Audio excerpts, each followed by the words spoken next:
السلام علیکم ورحمۃ اللہ تعالی وبرکاتہ۔ الصلاۃ والسلام علیک یا رسول اللہ صلی اللہ تعالی علیہ وآلہ وبارک وسلم۔ اللہم افتح علینا حکمتک وانشر علینا رحمتک یا ذا الجلال والاکرام۔ ماشاء اللہ، الحمدللہ، ابھی تک ہم نے اسم کے متعلق مختلف تقسیمات پڑھ چکے، جس میں ہم نے پیچھے پڑھا کہ معرب کسے کہتے ہیں، مبنی کسے کہتے ہیں، اعراب کسے کہتے ہیں اور محل اعراب کسے کہتے ہیں۔ آج ہم پڑھیں گے معرب اور مبنی کسے کہتے ہیں۔ وہ تو پڑھ لیا، لیکن ان کی کتنی قسمیں ہیں وہ آج ہم انشاءاللہ العزیز پڑھیں گے۔ تو ہم بلا تاخیر درس شروع کرتے ہیں انشاءاللہ۔ آپ حضرات سے بھی گزارش ہے کہ جو لوگ پڑھنے کا شوق رکھتے ہیں ان تک یہ درس پہنچائیں اور ہمارے چینل سے جڑے رہے اور اس کو زیادہ سے زیادہ شیئر کریں، ٹھیک ہے۔ تو اب ہم پڑھیں گے معرب اور مبنی کے اقسام۔ تو پہلے معرب کی تقسیم کریں گے۔ تو معرب کی دو تقسیم ہیں۔ ایک تو بتا رہے ہیں کہ ایک وہ کلمہ جو ترکیب میں واقع ہو اور مبنی الاصل کے مشابہ بھی نہ ہو۔ معرب کی ایک تقسیم کر رہے ہیں، اس میں بتا رہے پہلی قسم کیا ہے، وہ کلمہ، وہ اسم جو ترکیب میں واقع ہو اور مبنی اصل کے مشابہ نہ ہو۔ اب مبنی اصل کیا ہے وہ انشاءاللہ ابھی نیچے آ رہا ہے، تو ابھی صرف اتنا ہی یاد رکھیں۔ آپ یہ بھی یاد رکھیں کہ معرب کسے کہتے ہیں، جو اعراب کو قبول کرتا ہے اسے معرب، مبنی جو اعراب کو قبول نہ کرے۔ اور دوسری طریقے سے اس طریقے بھی کہہ سکتے ہیں کہ معرب جس کا آخر عامل کی وجہ سے بدلتا رہے اسے معرب کہیں گے، اور جس کا آخر عامل کی وجہ سے نہ بدلے اسے مبنی۔ اب معرب کو معرب، اسم متمکن بھی کہتے ہیں، ٹھیک ہے۔ تو اب معرب کی پہلی قسم کیا کہ وہ کلمہ جو ترکیب میں واقع ہو اور مبنی اصل کے مشابہ بھی نہ ہو، جیسے خزل زید الکلام، زید نے بات کاٹ دی۔ اس میں زید، اسے اسم متمکن بھی کہتے ہیں۔ اس مثال میں زید ترکیب میں واقع ہو، یعنی کہ وہ لفظ اکیلا نہ ہو، چند الفاظ سے مل کر مرکب ہو، جیسے زید ہے، بکر ہے، عمر ہے، خالد ہے۔ اس کو صرف اگر ہم تنہا کہیں تو یہ مبنی میں شمار ہو جائے گا، وہ معرب نہیں رہے گا۔ لیکن جب اس کو ہم کسی چند اسم فعل حرف ان کے ساتھ ملا کر ترکیب میں مرکب بنا کر کہیں، جیسے کہ یہاں مثال میں کہا ہے خزل زید الکلام، تو خزل دیکھیے اس سے پہلے فعل ہے، پھر الکلام مفعول بھی ہے اس کے بعد، تو یہ مل کر زید کو استعمال کیا ہے، تو یہاں پہ زید اسم معرب ہوگا، مبنی نہیں۔ اگر تنہا ہو، ترکیب میں نہ ہو، صرف اکیلا بولا جائے زید، تو مبنی میں آ جائے گا۔ پھر دوسری قسم بتا رہے ہیں فعل مضارع جو نون جمع مؤنث کون سی، غائب و حاضر، اور نون تاکید کون سی، ثقیلہ و خفیفہ، دونوں سے خالی ہو، جیسے یعقب، وہ پیچھا کرتا ہے۔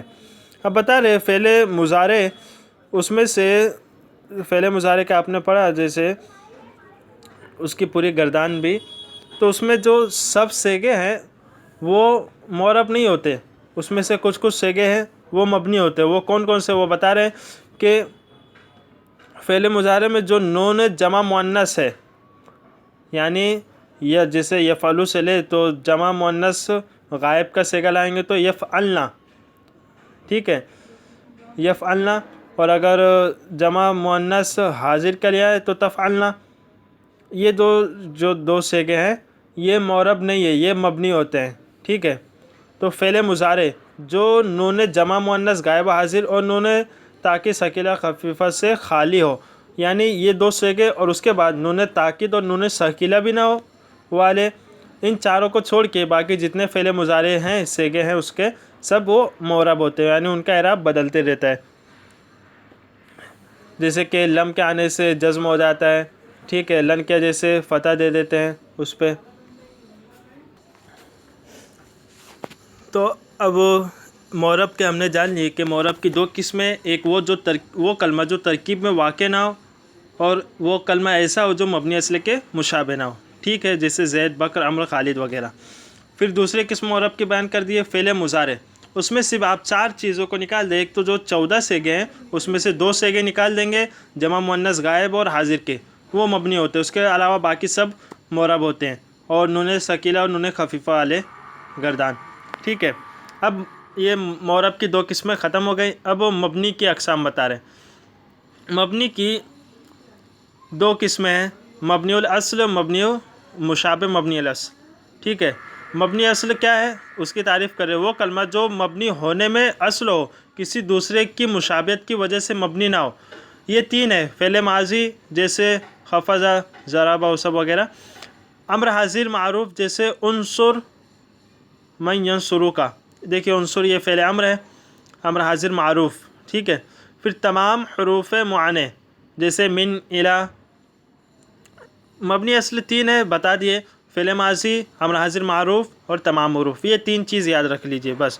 اب تنبیہ میں کیا بتا رہے ہیں؟ جملہ مبنی کے حکم میں ہوتا ہے، نیز اسم متمکن یعنی جسے اسم معرب بھی کہتے ہیں، جبکہ ترکیب میں واقع نہ ہو جیسے زید، فرس، کتاب وغیرہ.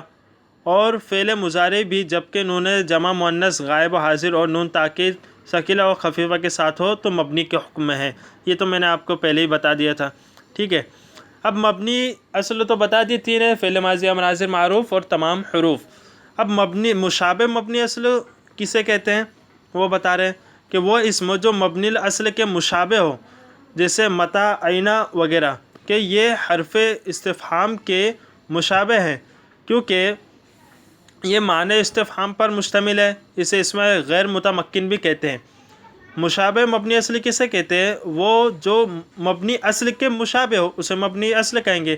جیسے ہم نے پڑھا مبنی اصل تین ہے، اسم، فعل ماضی، امر حاضر معروف، تمام حروف. تمام حروف پڑھے نا. اب بتا رہے کہ متی ہے اور این ہے، یہ مبنی اصل تو نہیں ہے لیکن اس کے مشابہ. کس طریقے سے؟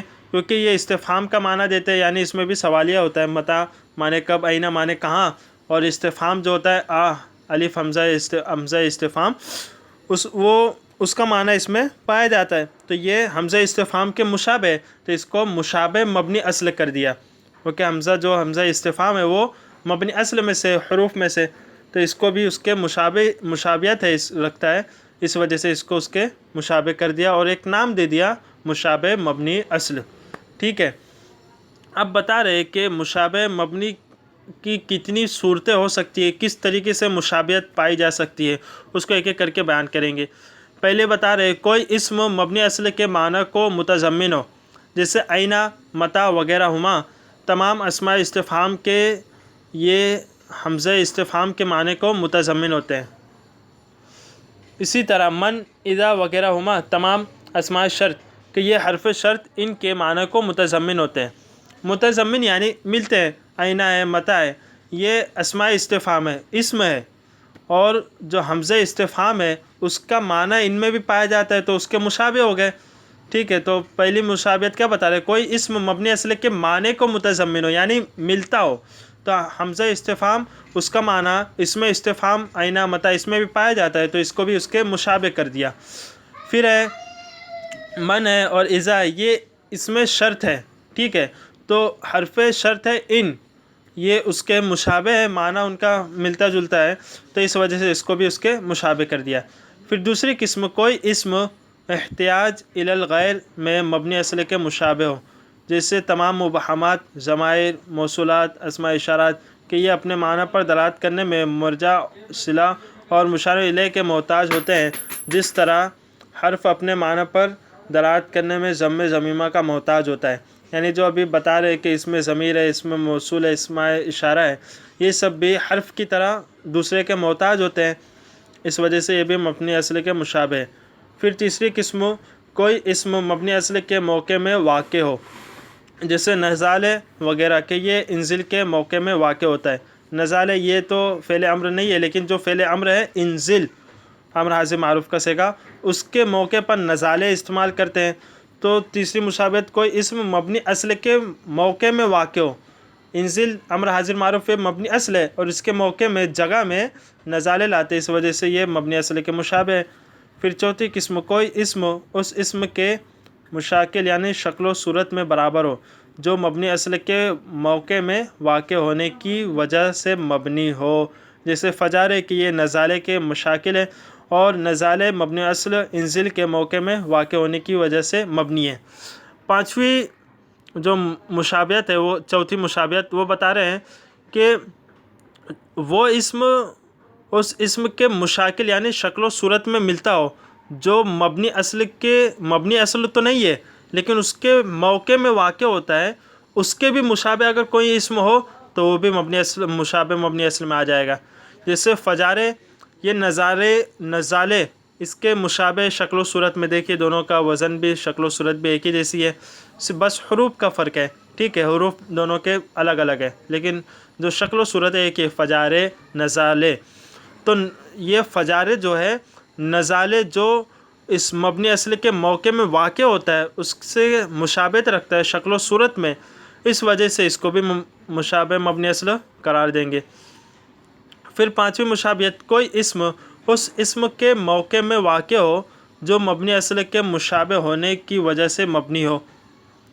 جیسے یا زیدوں میں زید کہ یہ کاف ضمیر کے موقع میں واقع ہے جو مبنی الاصل کاف حرفی کے مشابہ ہونے کی وجہ سے مبنی ہے.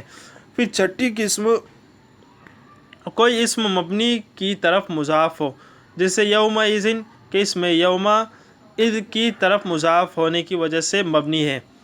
ٹھیک ہے، اب مشابہ مبنی اصل کی جو مشابہت ہے وہ تو 6 قسم سے بتا دی. اب اس میں تمام کو ملا کے یعنی کون کون اسم ہے جو مبنی اصل کے مشابہ ہوتے ہیں، جب تمام کو شمار کیا تو 8 قسمیں ایسے شمار ہو گئی.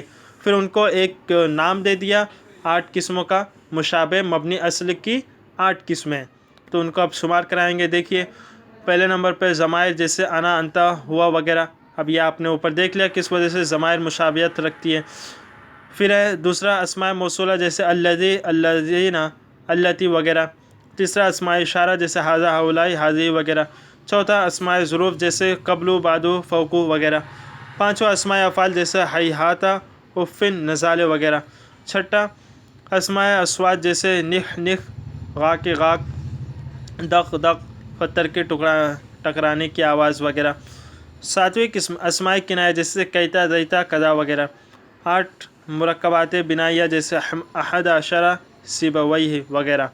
تو یہ 8 قسمیں مکمل ہو جاتی ہیں جن کو اس میں غیر متمکن بھی کہتے ہیں. ٹھیک ہے، تو یہ چیزیں آپ انشاءاللہ امید ہے کہ آپ کو اچھے سے سمجھ میں آ گئی ہوگی.